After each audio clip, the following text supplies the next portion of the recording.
Saya panggil tuh anak kecil satu. Oh, ada anak kecil juga, mungkin boleh diajak Le. atau kita yang kesana? Sini, Le. Waduh. Nggak apa-apa.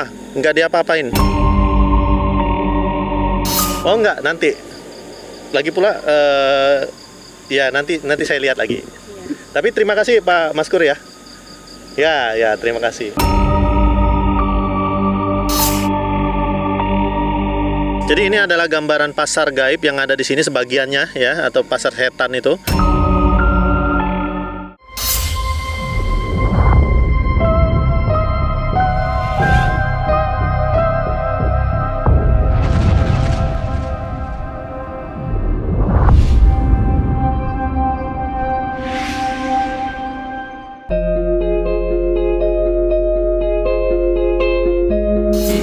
Penikmat ganjil.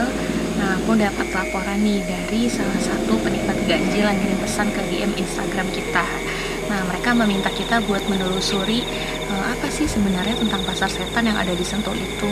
Karena banyak teman-teman yang penasaran, sekarang kita akan menuju ke lokasi pasar Sentul alias pasar goib ya, yang ada di Bogor. Nah, kita juga udah dapat langsung alamatnya dari teman penikmat ganjil. Dan disinilah kurang lebih situasi dan kondisi keadaan ya, lokasinya pasar setan Sentul.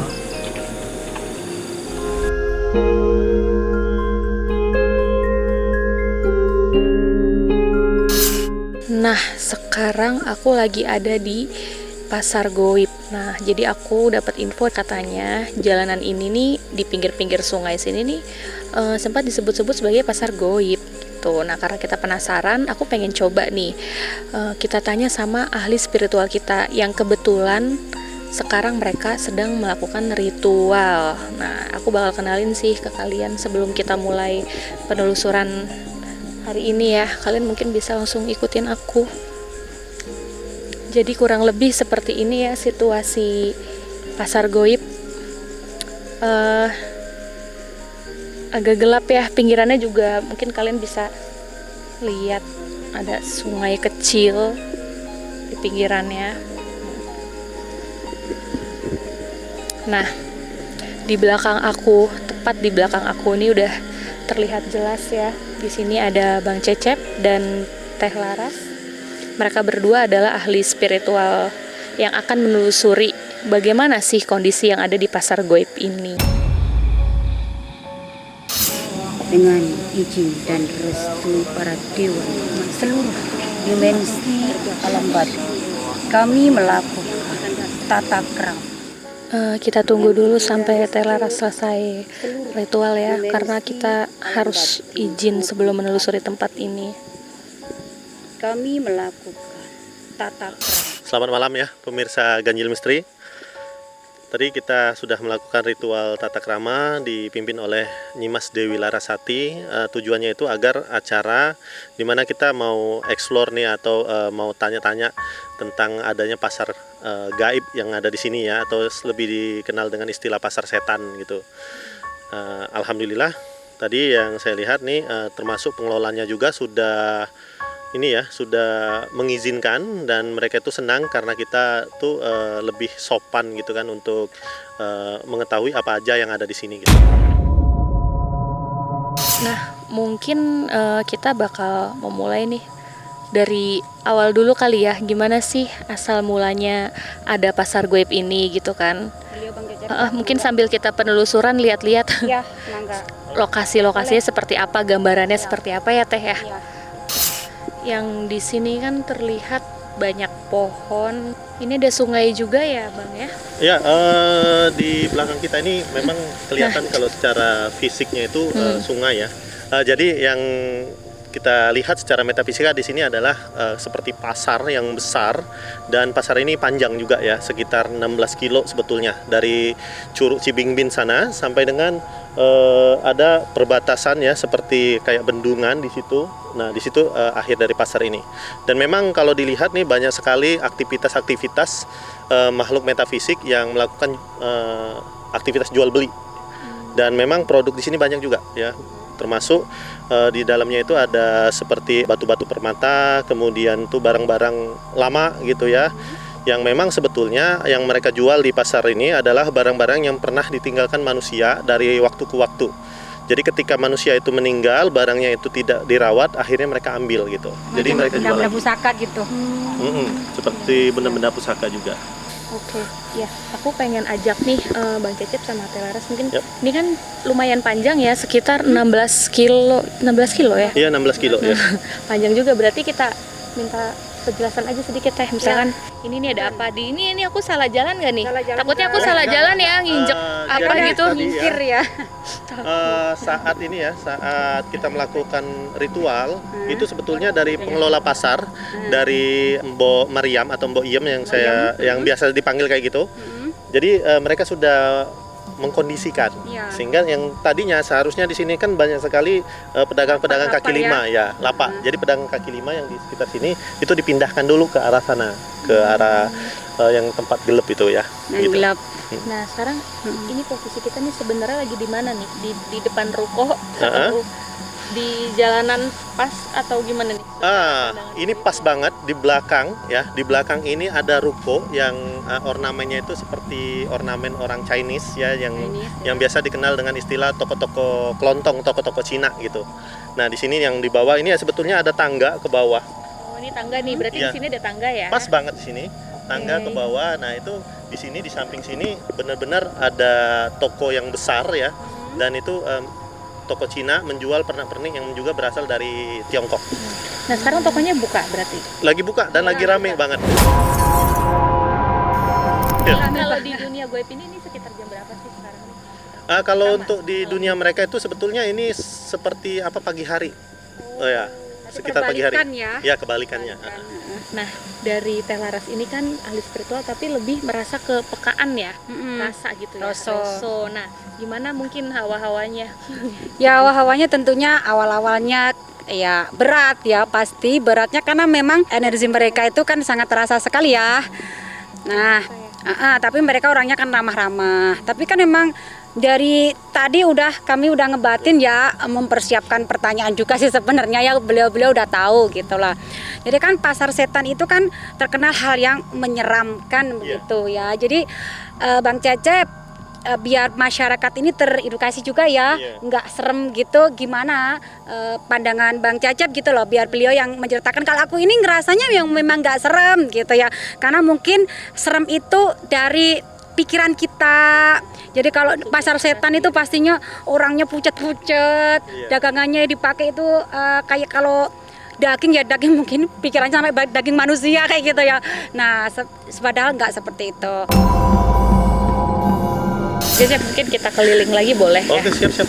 Nah sekarang ini kalau di sini ada apa nih? Blocking nggak ya? Iya blocking. Kalau di sini ada apa nih?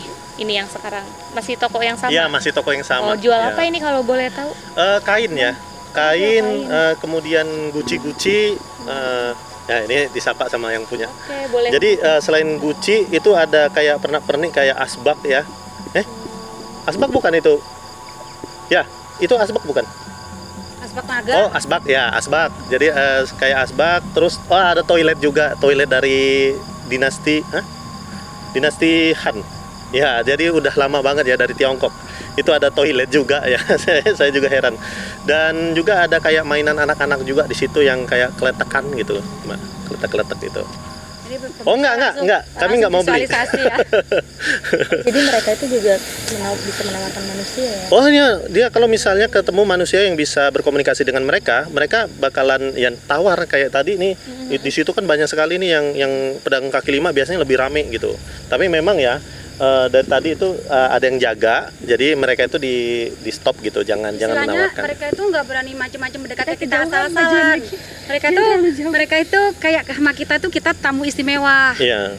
Tamu istimewa buat mereka. Jadi kalau di dunia nyata itu kita ini ibaratnya penjabat yang lagi. Oh iya, benar. Gitu. Kita pun juga kan bawa pasukan ya.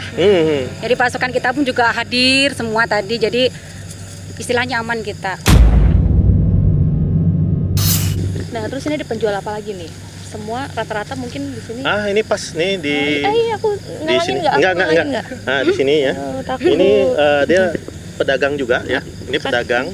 Oh, ini pedagang. Ini kayak apa ya? Kalau yang kecil itu yang outlet ya, outlet gitu kayak gitu. Dan di sini banyak sekali pernah batu cincin. Mereka juga menjual seperti itu ya? Iya, menjual batu cincin. Kemudian ini kayak gelas-gelas yang lama, udah lama banget gitu kan, itu dijual juga. Ya, nah aku kan penasaran ya, mungkin karena aku nggak melihat mereka gitu ya. Tapi aku pengen tahu langsung nih dari Bang Cecep, mungkin sedikit interaksi gimana belinya, transaksinya tuh seperti apa sih kalau Saya mereka tanya menawarkan langsung ke kita, karena kan kita beda ya. Oke, siap. Jadi aku nggak paham. Pak, siapa namanya? Maskur. Ya, Pak Maskur. Jadi Pak Maskur ini udah berapa lama jualan di sini? Kurang tahu, udah lama berarti ya. Jadi memang lapaknya di sini. Oh, ini katanya lapaknya pertama itu di bawah masjid tapi disuruh pindah sini ya. Oh, ada pemugaran seperti itu. Jadi gini, Pak Maskur, misalkan nih, saya nih mau beli. Kita manusia gitu ya. Saya ngerasa banyak Jadi- yang kayak nonton kita. Lagi nonton semua. Jadi kalau misalkan kita mau beli, alat bayarnya itu bagaimana? Oh, harus ke curug dulu ya. Di situ ada alat pembayaran sendiri gitu. Oh, Maksudnya itu ke curug itu ngapain kita? Ritual atau tukar uang atau tukar seperti uang. apa? Tuker uang katanya, tuker uang. Jadi di situ tuker uang nanti dikasih semacam batu, ya batu-batu itulah yang punya nilai nanti. Jadi batu itu punya spesifikasinya seperti apa? Oh, ada warna, ya ada warna-warna sendiri seperti warna uang ya. Oh ya benar. Jadi seperti warna uang. Jadi itulah yang kita jadikan sebagai alat bayar di dunia mereka. Nah biasanya kalau misalkan ini manusia ya, gimana kalau misalkan bangsa jin, Mbak? Ya, bangsa kalian, bangsa lelembut, sorry, nggak mau dibilang kayak gitu. Bangsa kalian yang beli gitu ya sama. Oh, biasanya barter. Jadi saat melakukan barter sesuai dengan barangnya ya, nilai barang, nilai jual. Oh ya. Oh enggak, nanti. Lagi pula ya nanti saya lihat lagi. Tapi terima kasih Pak Maskur ya. Ya, terima kasih. Nanti saya datang lagi. Oke. Kita pertama. Iya. Kayak kita tuh orang yang pertama ekspor di sini.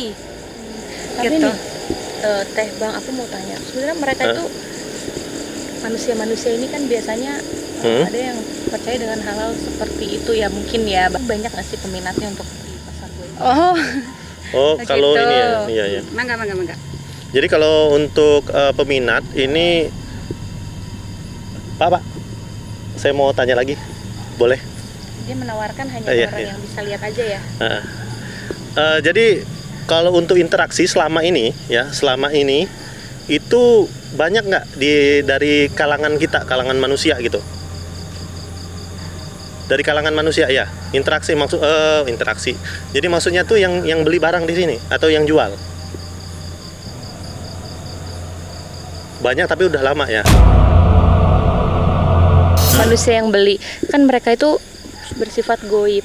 Ya. Terus yang membeli itu manusia. Yang mereka terima berupa apa itu? Maksudnya goib juga kah atau bisa berbentuk barang? Oh, yang mereka terima juga barang, Mbak. Tetapi ya seperti ini ya, sesuatu yang berasal dari alam metafisika, alam kuantum, itu ketika sampai ke dunia kita, ini memerlukan tenaga yang ekstra. Sehingga ketika nyampe barangnya, biasanya misal ya, yang kita terima itu adalah berupa emas ya, logam-logam mulia. Begitu nyampe ke dunia kita, itu akan berubah dengan sendirinya, menjadi seperti kuningan dan tidak ada harganya. Nah, kalau misalkan ingin barang yang kita beli itu sama dan memiliki energi yang sama dengan dunia mereka, maka harus ada bayaran yang juga tinggi juga. Dan biasanya banyak sekali oknum-oknum pedagang nakal yang memang memanfaatkan kebodohan kita manusia itu untuk seperti menumbalkan lah gitu ya. Jadi kita itu dikasih, iya ada barteran yang sifatnya lebih ke darah gitu. Ya, jadi jatuhnya jadi kalau orang cari kekayaan kayak gitu ya, Bang. Jadi nanti ada perjanjiannya numbalin ini, numbalin itu. Jadi di pasar seperti ini ya, jatuhnya seperti itu ya. Oh, jadi itu memang dari hasil orang-orang yang seperti itu ya? Iya sih, tapi kalau penduduk sini itu memang sudah terkenal sih. Cuma itu lama sekali gitu loh. Tapi karena semakin kesini tuh kayak banyak yang melupakan hal-hal seperti ini ya, Iya. Bang. Jadi mereka tuh terasing gitu, terasing kayak nggak diakuin. Tapi kalau yang sepuh-sepuh, aku yakin penduduk sini yang sepuh itu Kenapa udah lagi nih, paham. Bang? Oh enggak, saya mau nanya itu harga batu itu berapa? Berarti ya. Nah sih, ya, ya mau nanya juga sih gitu, Bang Cecep, yang ada kemarin Simbo itu ngasih uang ke Bang Cecep. Oh, iya. Nah itu fungsinya apa gitu kan? Oh, iya. Fungsinya apa? Nah, aku sih belum gunakan, Bo, ya, karena kan aku nggak nerima langsung. Simbonya kan nitipin ke Bang Cecep, ya, dititipin ya Bang Cecep ya. Iya. Nah, nanti mungkin itu bermanfaat buat pemirsa semuanya. Aku nggak mau gunain dulu. Sifatnya itu hanya kenang-kenangan jimat gitu. Siapa tahu Mboknya mau pesan sama Bang Cecep. Nah, pesan aja. Nah, oke, nanti kita juga bakal mau bahas nih ya tentang uang yang dititipin Mbok Iem. Mbok Iem Ya. itu siapa tadi? Mbok Mariam, Ternyata ya. pengelola di sini. Nah, Pasar Gep itu ternyata ada pengelolanya juga Ada, ya. kayak dunia Oke, nanti kita bahas ya. Sekarang aku masih penasaran lagi nih, lanjut ke tema para penjual, para penjual yang ada di sini. Iya. Apa sih yang paling menarik mungkin dari Nih yang mereka jual gitu? Ada nggak? Dari Yang paling mungkin menarik- boleh ditunjukin nggak sih Bang di mana posisinya? Pasar tokonya Ini rupanya. pas Ayo Bang. banget di sini. Jalan. Iya. Di sini ada apa aja sih? Ruko, Ruko-ruko, terus ya. gedung, rumah-rumah gitu ada juga buat mereka itu. Kalau ini komplek kayak komplek pertokoan aja, jadi kayak pasar aja gitu. Tapi kalau untuk tempat tinggal sendiri mereka lebih ke darat gitu ya daripada di sekitar sini. Nah ini sekarang kita mau menuju ke kemana tadi teh? Istana. Oke, kita ikutin ya. Oh, mereka berdekatan juga ya, pasar berdekatan juga dengan istana ternyata. Iya Ya. dong, sama kayak manusia, kayak dunia kita. Mereka itu ya ada sistem pemerintahannya, Oh. tingkat RT sampai presiden. Oh ada mereka. Yo iyalah. Hampir sama Jadi dengan kehidupan iya, jadi semua itu sama. Walaupun mereka di dimensi batin, tata kelolanya itu sama, malah tertipan di dimensi batin. Bang ya, jadi mulai dari ada tingkat RT suatu wilayah sini yang menguasai. Mbok Iem ini anak buahnya banyak, tapi di atasnya Mbok Iem masih banyak. Lah aku maunya mana atasnya Mbok Iem? Gitu Jadi ya Bang ya. Jadi kan Jadi penasaran. ya atasnya Mbok Iem ke sini Nah, ini kita kita. sekarang lagi ada di mana nih berarti? Ini pas banget. Coba kita lihat dulu Kalau sendiri. Bridging-nya banget kita banget itu nih. di apa ya istilahkan dengan kantor pasarnya ya. Ini nih kantor nih, ini kantor pasar. nih. Tetapi Sini, bentuknya kesini. itu lebih menyerupai istana yang megah. Bentuknya itu. Ini gerbang. Ini kita berarti di depan gerbang ya. Sekarang kita di depan gerbang ya. nih. Gerbang. Gini bentuknya itu seperti U, letter U ya. Jadi ada corak-corak pakidulan ya di atas ini nih. Nah, corak-corak pakidulan ini menandakan bahwa ini juga terhubung atau berkaitan dengan pemerintahan Laut Kidul. Dan di sini memang di depan kita ini ada Mbok Iem. Itu sebabnya tadi saya ambil space sedikit gitu ya. Oh ini ada Mbok Iem sekarang. Ada Mbok Iem yang mengelola pasar dan dia juga sebagai di sini itu kayak camat lah ya, kayak camat gitu kan. Untuk gubernurnya sendiri itu ada di ini ya, Curug Cibingbin. Namanya itu Nyai Gandring. Nah, Nyai Gandring itu selalu memakai pakaian serba putih, ya kebaya. Kemudian kalau untuk Mbok Iem sendiri itu suka memakai pakaian yang serba merah gitu ya. Dan nanti akan saya visualisasikan juga Ya. untuk ini Mbok Iem ya. Nah aku kok penasaran ya dengan sosok Mbok Iem. Mungkin boleh sedikit Bang Cecep gambarkan atau hadirkan atau ngobrol gitu ya, bisa nggak? Kalau ngobrol gitu ya. Ya mungkin boleh. Sekarang ada kan di belakang. Ada nih. Jadi ini Mbok Iem, saya izin dulu. Ini dari tim Ganjil Misteri yang seperti pernah kita sampaikan juga, dan terima kasih Mbok Iem udah memberikan izin dan juga sudah memberikan tempat ya untuk kami penelusuran ya seperti itu. Dan yang mau saya tanyakan pertama itu ini pasar ini memang sudah ada sejak kapan Mbok Iem? Tadi kan ada yang ngomong kalau sudah ada sejak tahun 1300-an. Lama ya. Ya, udah lama banget ya. Ya, sudah ada tahun Berarti kan 1300-an. yang goyang-goyang sih di situ loh. Jadi lihat interaksinya itu yang goyang-goyang situ tuh. Dari yang lain tuh beda. Jadi yang goyang kan di sebelah situ, dikitnya di situ. Yang itu. Gimana kalau misalnya kita Aduh, geser, Mbak? aku tunjuk nggak boleh ya? Hah? Oh, suruh geser. Oh, Ini enggak suruh apa-apa, geser enggak kita. Ya. Bisa Oke. lihat gitu. Ini Iya. sebetulnya di samping saya ini udah ada Mbok Iem ya, dan tingginya itu sama dengan Mbak gitu. Hai, Mbok. Jadi Mbok Iem ini katanya sudah dari tahun 1300, tapi memang ada ini ya, peresmian ya. Peresmian itu tahun berapa? 1800-an, lupa saya katanya. Dia juga lupa. Jadi 1800 itu ada peresmian dari Pakidulan, dan itu diresmikan sendiri oleh Nyai Gandringnya katanya. Dan Nyai Gandring juga nanti suatu hari itu akan kesini juga. Kalau sekarang ini katanya masih ada kegiatan di Kidul katanya. Dan memang yang dijual di sini tuh sebetulnya apa aja, Mbak? Selain pernak-pernik ya, terus juga pakaian gitu kan. Makanan gitu ya, Mbok? Makanan juga. Hah?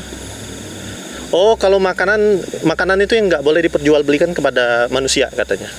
Oh, Karena makanan nggak soalnya boleh. nanti nggak balik manusia itu kalau udah makan situ itu. Jadi kalau manusia memakan makanan dari mereka, mereka itu kayak Iya. orang kalap.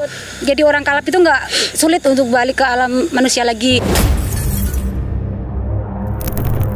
Tapi maaf, bukannya itu ada juga yang seperti itu ya? Maksudnya bukannya itu yang mereka mau gitu? Ya biasanya ya memang orang yang lagi apes, kalau dibilang apes ya, pikirannya lagi slong, lagi putus asa. Begitu ada makanan banyak mungkin ditawarin mas-masan atau apa, makan aja rakus ya, akhirnya ya itu yang terjadi. Makanya kita kemana-mana perlu tata krama untuk menjaga hal itu loh. Iya, betul. Oh, berarti mereka suka dengan manusia-manusia yang Lagi putus asa otomatis kan lagi Iya. penjaga-penjaganya pun Lebih lagi mudah. keluar, jadi mudah untuk gitu. Kan mereka ini kan banyak dimensi juga. Ada dimensinya yang maaf ya, rakyat jelata, ada yang bertingkat-tingkat gitu loh. Jadi kalau mereka yang biasa ngalap-ngalapin orang itu ya memang dimensinya rakyat jelata. Tapi kalau udah dimensi ningrat nggak jahat seperti yang kita sampaikan ke para punggawa-punggawa itu nggak doyan tumbal-tumbal gitu. Biasanya Iya. itu malah kalau di dunia kita itu ya yang jelata-jelata yang ya pasti yang ngepcek-ngepcek gitu loh. Yang atas-atas tuh nggak doyan tumbal-tumbal kayak gitu.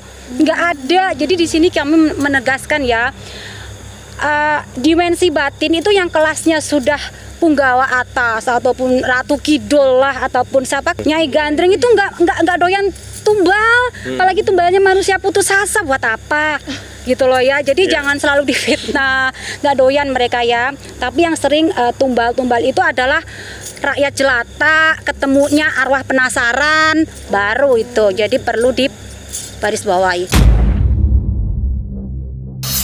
jadi kesimpulannya adalah mereka yang pada berdagang di sini bukan dari yang arwah-arwah penasaran atau apa Oh, gitu enggak, ya. enggak. Lain. Jadi yang mengganggu itu yang roro penasaran ya. Iya. Iya. Tuh. Betul. Ya karena kan kita perlu banget edukasi ya, yang masyarakat tahu selama ini kan goib itu adalah yang mengganggu, yang Bukan. mengajak gitu kan. Iya, selama ini kan difitnah diem aja tuh. Iya. Jangan sama Ratu Kidul tuh sesat, jin terkutuk. Ratu Kidul mah nggak doyan sama manusia yang sukanya ngemis-ngemis, nggak doyan. Itu bagiannya yang situ loh, bagiannya bawah jembatan ya. Nah kayak gitu kan Bang ya. Iya, benar. Apalagi walaupun yang di sini punggawa yang kita ini masuk dimensinya bukan dimensi bawah ya. Bang Cecep sama saya dimensinya udah minimalnya menengah ke atas, minimalnya camat. Makanya Mbok Iem ini yang nyambut kita, karena yang menyambut kita minimalnya kelasnya camat. Makanya Mbok Iem, ampun Teh Laras, Bang Cecep, saya dulu yang nyambut, bener mana yang agak tinggi mana kan gitu loh. Bukan saya sombong, bukan ya, kan udah CS, udah CS. Beliau gitu ya, mangga. Pokoknya baik lah, jangan selalu bilang jelek. Iya. Nah, aku mau nanya nih, berarti mereka yang pada jualan di sini, yang ada di sini tuh usianya sudah sangat lama ya? Udah lama banget, udah lama mati banget. loh mereka. Saya panggil tuh anak kecil satu. Oh, dan anak kecil juga mungkin boleh diajak atau kita yang kesana? Sini, Le. Waduh. Nggak apa-apa. Nggak diapa-apain. Ya. Masuk ke Siapa sana namanya? masuk ke Mbak Kalista. Nggak itu panggilan aja. Oh iya, Le. Lele. Ah, Ini sayang. saya mau tanya, usia kamu berapa? Nggak 7 tahun, mana ada. Beneran, usianya berapa? 138. Itu anak kecil loh. 138 tahun. Itu hitungannya di alam got atau? Di alam kita 138 tahun, di alam mereka itu 7 tahun. Oh gitu ya. Iya. Muda. Maunya muda ya, Le. Iya. Kita pengen kayak Ya gitu. udah. Le. Nah, kita lihat di sini ya. Di sini masyarakatnya itu memang kelihatan tertib sekali secara metafisikanya. Saya gambarkan seperti itu. Masyarakatnya tertib, kemudian mereka ini kalau dibilang crowded enggak, tetapi memang rame banget pasarnya ini ya. Aku cerah loh. Terus juga di sini nih selain pasar ini sebetulnya di atas ini banyak sekali rumah-rumah penduduk ya, rumah-rumah penduduk di sini dan berbagai etnis, dari berbagai etnis. Kemudian mereka itu juga ada juga yang membuka seperti tempat hiburan gitu. Hiburan? Hiburan, tempat hiburan malam gitu seperti itu. Goib ternyata ada. Oh iya, sama aja Mbak. Jadi di sekitar sini itu benar-benar banyak sekali nih masyarakat yang memang dari berbagai arah ya, dari berbagai etnis itu bercampur baur di sini. Cuman memang yang dikhawatirkan oleh Mbok Iem ini karena banyak sekali ini masyarakat dari kalangan kita manusia yang buang sampahnya sembarangan di sungai, itu mengganggu stabilitas emosi mereka ini. Jadi bangsa jin ini ya, itu selalu sesuai dengan apa yang ada di lingkungan mereka. Kalau misalnya lingkungannya mereka ini kotor, mereka juga akan memiliki energi yang sifatnya itu negatif. Sehingga kebanyakan dari mereka ini biasanya akan mengganggu. Iya. Ini sebetulnya banyak sekali sampah-sampah dan sebetulnya sini Mbak. Nah, sebetulnya Mbak Mariam ini tadi ya itu berpesan agar disuarakan ke masyarakat menjaga sungai ini, karena kalau misalnya kita selalu menjaga sungai ini tetap asri, tetap bagus, kita juga yang mendapat manfaat. Kalau memang setelah ini ya sudah dikasih tahu ini masih seperti ini ya masyarakat di sekitar sini, ya mereka tidak tahu menahu kalau misalkan ada sesuatu hal yang terjadi nanti di kemudian hari. Berarti mereka selain jualan pulang ke rumah, ya. Belajar, kerja kayak gitu juga melakukan Kerja juga. Kemudian kan kita lihat di ujung sana itu sebetulnya itu ada semacam tempat belajar ya, tempat seperti anak-anak sekolah yang masih kalau di kita itu istilahnya itu TK. Jadi anak-anak kecil itu saat ini mungkin posisinya karena kita mau syuting itu diliburin gitu. Diliburin dulu. Jadi dilihatin mereka. Iya. Kasihan kalau rakyat Itu diliburin, jelatanya Boy? di jauh Oh, iya. sana. Mereka itu juga itu ya, Bang. Tapi coba nanti benerin. Berbenturan. Mereka itu lagi yang rakyat jelata kalau lihat di presiden Pak Jokowi gitu ya. Iya. Jadi kan yang VIP bisa deket kita. ya, Rakyat-rakyat dari sana mereka masih sama-sama. sistem ada sistem kasta tetap ada. Mereka itu memang sistem kasta. Nah, terus untuk kayak mereka berpakaian seperti apa gitu sama Oh, juga. Ya. kalau untuk berpakaian sendiri mereka lebih mengedepankan adat ya. Jadi adat. Jadi yang dipakai itu adalah adat yang ada di daerah sini. Misalnya ini adat Sunda, dia memakai pakaian Sunda. Tetapi ada juga tadi yang saya lihat nih yang berjualan seperti yang Pak Maskur ini kan menggunakan pakaian seperti pakaian dari Cina. Nah, aku penasaran juga nih, mungkin mau minta tolong juga sih sama Bang Cecep ya. Dari tadi kan kita udah banyak kenalan dengan Ya. apa ya mereka yang ada di sini. Boleh nggak sih kalau kita tim Ganjil ini tahu seperti apa sih sebenarnya gambaran mereka gitu? Nanti Seperti apa? lewat itu aja ilustrasi. Iya. Oh, siap. Jadi langsung itu ilustrasinya di sini. Mungkin kayak Cep. seperti apa gambaran istana ini ya yang ada di belakang kita gitu kan? Ya. Boleh? Boleh. Oh, siap, langsung aja boleh. gambar ya. Ya. Nah, sekarang aku lagi mau minta tolong sama Bang Cecep ya. Tadi kan aku minta tolong lukisin seperti apa sih kurang lebih gambaran yang ada di pasar goib ini. Mungkin buat teman-teman yang penasaran kita bisa lihat langsung ya. Di sini ada Bang Cecep yang sedang melukis. Kita intip sedikit mungkin. Halo Bang. Ya. Akhirnya. Nah, ini dia yang tadi aku request kita melukis ya. Ini saya lagi gambar Mbok Iem. Gambar Sesuai dengan requestnya tadi. Bu Yemnya masih ada di sini. Masih itu di belakang Mbaknya. Nah, sambil menunggu Kang Cecep menggambar nih, mungkin aku mau tanya langsung sama Telaras dulu ya. Ini kan di sini juga kita lihat ya ada beberapa sesajen seperti apa nih Teh? Permintaan mereka kah? Ada kopi, ada bunga, ada ini kelapa. asli sesaji Nusantara ini cuma ini. Memang kelihatannya simple. Ini kelapa, ini telur ayam kampung, kemudian ini warna-warni bunga ya. Nah ini walaupun cuma simple tapi ini sudah mencakup semuanya. Ini gambaran bumi alam semesta jagat raya. Nah ini simbol kehidupan yang melahirkan kehidupan. Kemudian ini simbol bumi ya. Nah kemudian ini para putra putri bangsa. Nah seperti itu. Syarat dari mereka ya.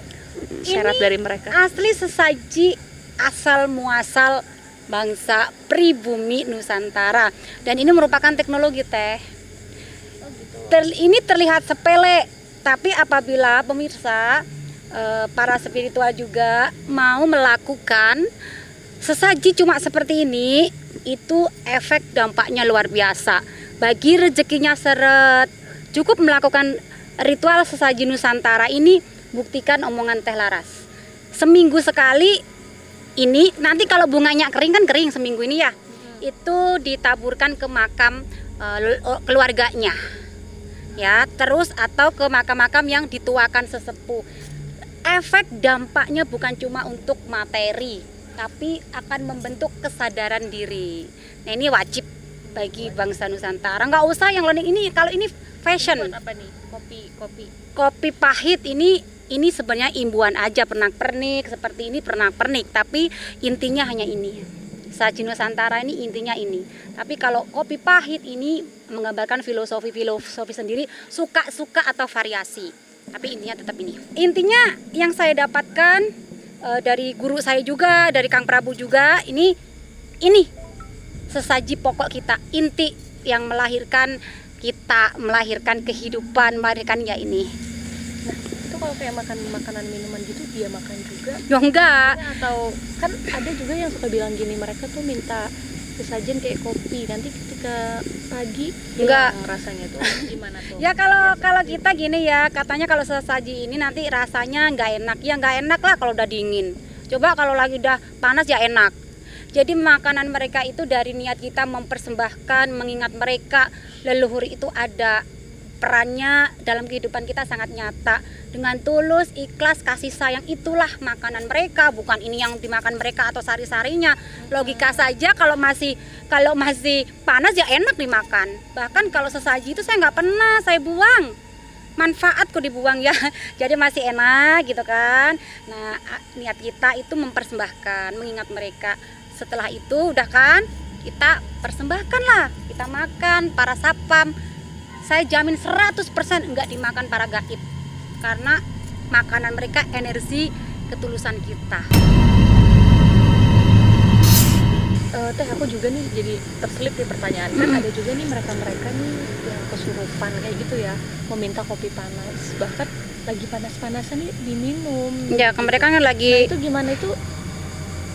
Iya, kesurupan sih ada, tapi bagi kami kesurupan itu sangat dilarang. Kenapa? Orang yang kesurupan itu orang galau. Orang yang pingin dibelai, orang yang pingin disayang. Nanti kalau kesurupan, udah sayang ya, sudah langsung sembuh. Kalau lagi pingin menunjukkan aku ini sangat kuat, ngeraung-ngeraung kayak harimau, ya gitu. Kesurupan di kami yang benar, dia akan memberikan petuah-petuah yang positif dalam keadaan sadar. Ya kan, saya lagi kesurupan nih, Teh Laras ya, ngomong dalam posisi sadar. Tapi nanti setelah kita melihat tayangan kita, loh kok pinter banget ya saya tadi ngomong itu. Saya belajar dari omongan saya sendiri loh. Itu kesurupan yang benar di kami. Jadi enggak kayak itu enggak, itu orang galau. Biasanya orang yang aku ini sebenarnya kuat loh, aku ini sakti loh, aku punya kodam harimau loh. Pada saat dia di suatu tempat nih, dia udah punya pikiran seperti itu, lagi galau juga, merasa aku ini nggak ada tempat ya, dan tersambung dengan energi negatif sekitarnya. Ya kan, jadi frekuensi rendah ketemu frekuensi rendah ya, akhirnya nyambung tuh, ya ngeraung-raung lah, nangis-nangis lah gitu. Apalagi kalau yang sedih-sedih sampai nangis tuh ya orang yang lagi baper, ketemu frekuensi rendah di sini, arwah-arwah yang lagi baper juga kenapa kalau nggak nyambung ya? Jadi ngomongnya juga mana-mana. Jadi kalau orang kesurupan, yang sini ngomong sini, yang sana ngomong sana, demitnya yang sana ngintip, ya kan? Demitnya sana ngintip. Tadi saya kesurupan ngomong itu, ikut-ikutan, yang sana ikut-ikutan. Teman-teman bisa lihat sendiri ya, gambarnya udah setengah. Bajunya warna pink, memang itu baju yang saat ini dia kenakan atau? Sebetulnya dominannya merah. Tapi itu agak pink-pink gitu kalau misalnya terkena sinar gitu. Merah bercahaya gitu? Iya. Jadi merahnya itu nggak terlalu merah banget gitu. Jadi si Mbok Iem ini sebetulnya dia ini adalah apa ya bilangnya itu seperti abdi dalam dari Keraton Kidul yang memang ditugaskan sebetulnya untuk menjaga Rara Kandita. Namun karena memang sudah Rara Kandita itu sudah memiliki penjaga yang lain ya. Jadi si Mbok ini akhirnya ditugaskan untuk ke Curug Cibimbin. Jadi di Curug Cibimbin itu ada semacam tempat pusaka ya di situ. Jadi pusaka yang dijaga itu ternyata sudah ada yang jaga lagi, yaitu Nyai Gandring. Jadi Nyai Gandring akhirnya daripada si Mbok ini berdiam diri saja, jadi dibudayakanlah Mbok ini untuk menjaga pasar ini. Nah, pemirsa penikmat ganjil, jadi sudah nih gambaran yang sudah dibuatkan sama Bang Cecep ya. Jadi kurang lebih seperti ini gambaran Mbok Iem. Mungkin bisa dijelaskan dulu nih Kang. Ini kok Mbok Iem ini wujudnya juga nggak beda-beda jauh ternyata sama kita-kita ya. Aku pikir kan untuk makhluk di sana yang kita tahu nih bentuknya aneh-aneh, serem. Tapi ini hampir sama gitu kayak kita. Jadi ini posisi Mbok Iem lagi menggunakan baju adatnya, dan memang ini adalah baju yang sering digunakan kalau misalkan dia lagi ngawasin pasar. Nah, seperti yang kalian lihat ini ada detail di mana Mbok Iem ini memegang sebuah kendi. Nah, ini kendi inilah sebetulnya yang dibilang pusakanya Mbok Iem. Jadi siapapun yang berbuat aneh-aneh atau ingin mengacaukan pasarnya Mbok Iem, maka kendi ini akan dibuka Mbok Iem dan jin tersebut atau makhluk tersebut itu akan masuk ke dalam kendi ini. Jadi inilah yang ditakuti oleh masyarakat-masyarakat sini, sehingga mereka itu lebih tertib, tidak seperti dulu-dulu gitu. Dan memang inilah wajah dari Mbok Iem yang selama ini dikenal kalau misalkan dia suka berwujud itu seperti kuntilanak merah, itu karena posisinya itu energi yang ada di dalam tubuh manusia itu berkecamuk, lebih tepatnya ke energi positif. Jadi ini adalah gambaran pasar gaib yang ada di sini sebagiannya ya, atau pasar setan itu sebagiannya. Nah, ini kita kebetulan dapat aktivitas jual beli dari toko kelontong yang saya tadi bilang ini dikelola oleh seperti ala-ala Cina gitu ya. Jadi di toko kelontong ini banyak sekali jual pernak-pernik, dan kebetulan ada pelanggan yang datang. Ini pelanggannya goib juga. Goib juga karena dia memakai pakaian serba merah. Kalau sekarang ini lebih dikenal dengan istilah kuntilanak merah ya, karena mereka memakai pakaian yang serba merah seperti ini. Namun memang ini adalah pakaian yang mereka senangi, karena memang warna merah itu melambangkan sesuatu yang spesial bagi mereka, seperti lambang dari kasta gitu ya, kastanya mereka. Nah, di sini juga kita lihat nih ya, banyak sekali aktivitas. Di sini ada warung makan. Ini lagi ada yang mau masuk. Kemudian juga di sini di atas juga ada warung makan. Lalu di sini ada seperti tempat menjual minuman-minuman, lalu barang-barang mewah di sini meskipun tokonya kecil ya. Yang saya sangat sayangkan sekali sebetulnya di sini ini ada alat transportasi ya, seperti perahu. Namun karena tidak bisa saya gambarkan itu karena memang tidak ada, tidak tampil. Lagi nggak tampil, daripada saya menghayal menggambarnya, jadi nggak saya gambar gitu. Nah, ini posisinya ini tepian sungai ya, dia di tepian sungai, dan memang seperti yang saya bilang banyak sekali nih masyarakat yang halu lalang di sini. Ini kebetulan nih masyarakat yang ini lagi posisinya ya seperti itu. Ada juga bentuknya itu yang mirip seperti siluet ya, yang bentuknya seperti orang tetapi agak transparan gitu. Nah, inilah kondisi pasar gaib, dan ini juga yang akan saya berikan kepada tim Ganjil Misteri untuk dokumentasi dan juga sebagai hadiah kenang-kenangan untuk tim Ganjil. Nah, jadi kurang lebih seperti ini gambaran pasar gaib ya, kehidupan di alam goib ya. Ternyata nggak beda jauh juga dengan kehidupan kita, hanya membedakan mereka tak kasat mata ya Bang ya.